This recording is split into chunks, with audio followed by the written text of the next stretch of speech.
आज आपण मनी विचारूया. ज्याला येईल त्याला हात वरती करायचा. ओके. अति तिथं अति तिथं दुसरा आता आधी पोटोबा आधी पोटोबा नंतर त्याच्या अगोदर सांगा आधी पोटोबा नाकापेक्षा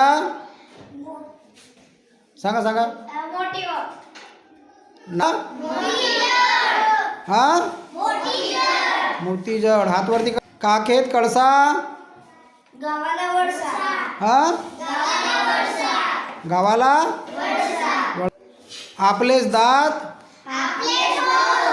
आपलेच दात हा.